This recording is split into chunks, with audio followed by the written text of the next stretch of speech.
Halo Sobat Bedilers. Jelas, selalu saya doakan semoga kita semua selalu dalam keadaan terbaik dan tidak kurang suatu apapun.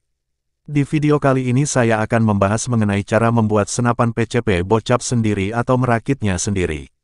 Besar harapan agar senapan yang kita punya spesifikasinya sesuai dengan harapan. Senapan angin di Indonesia banyak diproduksi dan dibuat oleh pengrajin rumahan. Beberapa pengrajin membuat senapan sesuai dengan request yang ada di pasaran.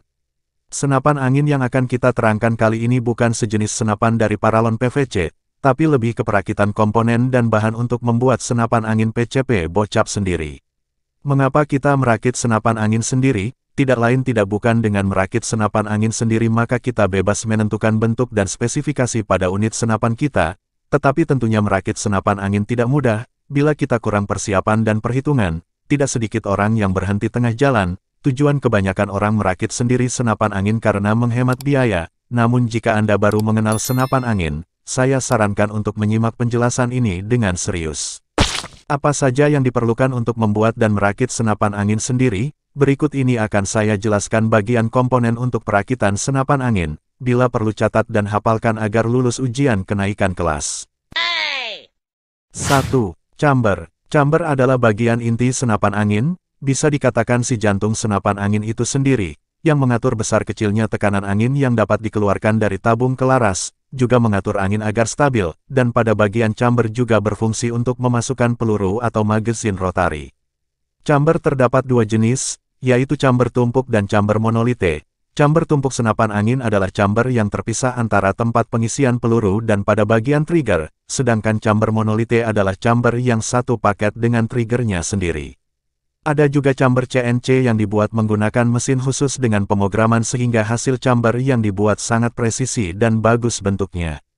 Harga chamber di pasaran bervariatif, tergantung model dan pembuatannya. Setahu saya pembuatannya ada 3 jenis yaitu, manual, semi CNC, dan full CNC. Untuk memilih chamber ini, pilihlah bahan chamber yang bagus misal seri 7 dengan ketebalan 30 mm, dan untuk pembuatannya pilihlah yang full CNC. Namun dengan catatan harganya lebih mahal, saran saya pilihlah yang sesuai isi kantong.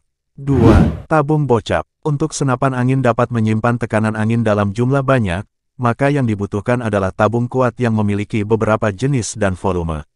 Seperti dalam gambar ini, ada beberapa jenis tabung bocap yang memiliki volume dari mulai 150 cm3 sampai 500 cm3. Semakin besar ukuran tabung maka semakin berat bobotnya, tetapi semakin banyak volume yang dapat menampung tekanan angin pada senapan. Perlu diperhatikan juga drat setiap tabung berbeda. Pastikan sebelum membeli tabung bocap lihat dulu ukuran drat yang ada pada chamber senapan kita. Pilihlah tabung bocap sesuai kebutuhan. Alangkah lebih baik menggunakan tabung Inokom. Selain kualitasnya bagus, konon katanya tabung ini cukup ringan, namun jangan lupa harganya juga bukan main. Haha. 3. Laras atau barel. Seperti yang kita ketahui bersama, senapan pasti membutuhkan laras untuk melontarkan peluru. Mengapa? Karena tidak mungkin pakai sedotan. Nah, bagi yang belum tahu, laras adalah inti vital dari akurasi senapan, karena laras adalah jalur keluarnya peluru saat ditembakkan, dan di dalam laras terdapat alur yang akan memutarkan peluru yang kita tembakan, agar mendapatkan akurasi yang baik dan jauh, karena peluru mampu mengurangi gesekan di udara. Jika bingung memilih laras, Sobat bisa scroll video saya terdahulu, sudah saya buatkan videonya cara memilih laras yang cocok. 4. Trigger atau picu. Untuk trigger atau picu ada yang satu paket dengan chamber ada juga yang terpisah, tapi kita bisa juga menggunakan trigger custom atau trigger match jika belum ada fiturnya pada chamber senapan kita. 5. Popor. Bagian popor berfungsi sebagai baju pada unit senapan kita.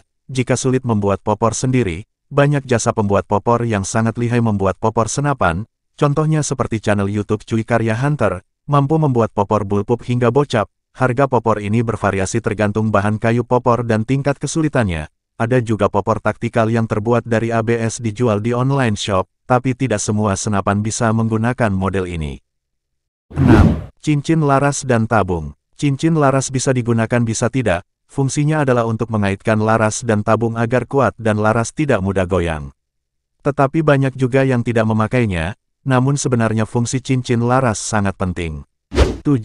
Regulator. Regulator adalah komponen opsional atau tambahan untuk senapan dan tidak wajib, Namun untuk fungsinya regulator pada senapan angin membuat setiap konsumsi angin stabil, dan dapat disetting agar irit namun tetap kencang dan stabil. Harga regulator cukup mahal bagi sebagian orang karena barang impor. Dengan menggunakan regulator, senapan angin bisa juga digunakan untuk kompetisi menembak, karena akurasi akan bertambah dan konsumsi angin stabil. Untuk sobat yang ingin merakit senapan PCP sendiri, itulah komponen-komponen yang kalian harus beli.